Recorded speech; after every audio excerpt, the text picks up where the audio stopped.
وہ کیا کسی نے کہا تھا، دوپہر کو سلا دیتی ہے بچوں کو وہ اس ڈر سے گلی میں پھر کھلونے بیچنے والا نہ آ جائے۔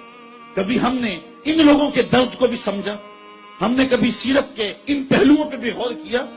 آج ہم اپنی بیٹی کی شادی کرتے ہیں تو اس کا جہیز چارپائیوں پہ بچھا دیتے ہیں، اور ہمارے دیہاتوں میں رواج ہے کہ خاتون کو کہتے ہیں کہ جاؤ پورے محلے میں، پوری بستی میں جا کے ڈھنڈورا دے دو کہ بیٹی کا جہیز دیکھ جاؤ۔ یار دیا تو اپنی بیٹی کو ہے اور تحفہ دے رہے ہیں، لوگوں کیوں دکھلا رہے ہیں؟ صرف داد وصول کرنے کے لیے۔ ملک صاحب نے، خان صاحب نے، چودھری صاحب نے حد کر دی، کمال کر دی، بڑا دیا، اپنی بیٹی کا گھر بھر دیا۔ یار تم نے تو داد وصول کر لی، چوپالوں میں، بیٹھکوں میں تذکرہ بھی چلا، تندوروں پہ عورتیں باتیں بھی کرنے لگی، تمہارے نام کے جھنڈے بھی گڑ گئے، لیکن تم نے نہ سوچا تمہاری بیٹی کا جہیز دیکھنے کے لیے یتیم بچیاں بھی آئیں، تمہاری بیٹی کا جہیز دیکھنے کے لیے اس بوڑھے مزدور کی بیٹیاں بھی آئیں جو صبح اٹھ کر کے مزدوروں والے اڈے پہ جا کے بیٹھ جاتا ہے اور اس کو بوڑھا سمجھ کے کوئی قبول نہیں کرتا، اور وہ کہتا ہے مجھے 10 روپے کم دے دینا، مجھے ساتھ لے جاؤ، لیکن اس کو کوئی ساتھ لے جانے کے لیے تیار نہیں ہوتا۔ جب دھوپ خوب چمک پڑتی ہے اور اسے مایوسی ہوتی ہے کہ اب کوئی لینے نہیں آئے گا، تو وہ ڈبہ لٹکا کر کے روٹی والا گھر جب واپس پلٹتا ہے تو کوئی جانتا ہے اس کے قدم کتنے بوجھل ہوتے ہیں؟ آج وہ اپنی بیوی کو گھر سے نکلتے کہہ کے آیا تھا کہ جو رقم ملے گی اس کا آٹا لے کر کے آؤں گا، اس کا گھی لے کر کے آؤں گا۔ آج وہ خالی ڈبہ روٹی کا واپس جب پلٹا کے لے جا رہا ہوتا ہے، اس کے لیے گھر کی دہلیز نہیں ہوتی، پلسرات ہوتی ہے، اور اندر لوگوں کے کپڑے سی کے اور لوگوں کے گھروں کے برتن مانج کے اپنے جہیز کی چیزیں بنانے والی بیٹیاں جب اپنے باپ کو یوں آج بھی خالی آتا ہوا دیکھتی ہیں تو جو کچوکے ان کے دل پہ لگتے ہیں اس کا مداوع کس کے پاس ہے؟ تم نے تو داد وصول کر لی، لیکن تمہاری بیٹی کا جہیز دیکھنے کے لیے اس مزدور کی بیٹیاں بھی گئیں۔ تارا ٹوٹتا سب نے دیکھا، یہ نہ دیکھا ایک نے بھی، کس کی آنکھ سے آنسو ٹپکا، کس کا سہارا چھوٹ گیا۔ کاش کہ ان درد مندوں کا بھی ہم نے حال پوچھا ہوتا اور ان دکھیوں کے رشتے ہوئے زخموں پر بھی ہم نے مرہم رکھی ہوتی اور حضور کی سیرت کے پیغام کو ہم نے سمجھا ہوتا، اور ہم اپنی معاشرت اور اپنے ارد گرد کے ماحول کے اندر ان چیزوں کو، اپنے محلے اور اپنی گلی کے اندر ان چیزوں کو دیکھا ہوتا۔ صاحب رات کی تنہائی کے اندر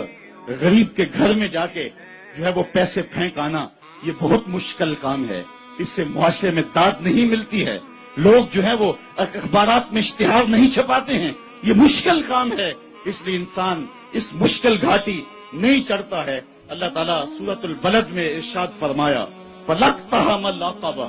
وَمَا أَدْرَاكَ مَا الْعَقَبَةُ فَكُّ رَقَبَةٍ، اللہ اکبر، او اطعام فی یوم ذی مسغبہ، یہ مشکل گھاٹی ہے، کسی پھنسے ہوئے کی گردن چھڑانا ہے، کسی لاچار کے کام آنا ہے، کسی دکھی کے کام آنا ہے۔ میرے اور آپ کے آقا و مولا حضور ختمی المرتبت صلی اللہ علیہ وآلہ وسلم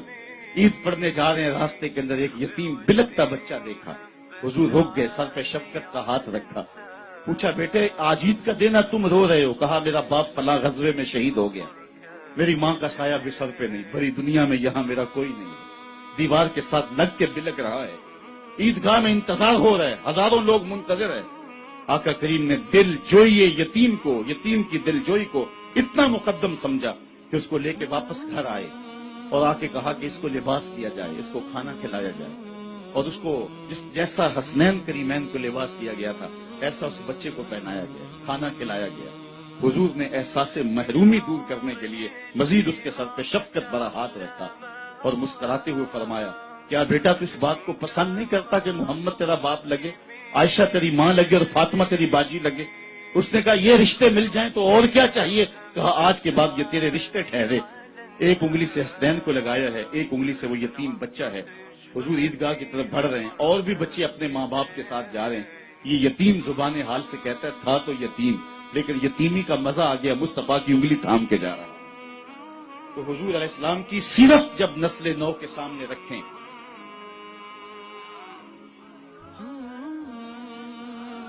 آج سسکتی انسانیت کی بات ہوتی ہے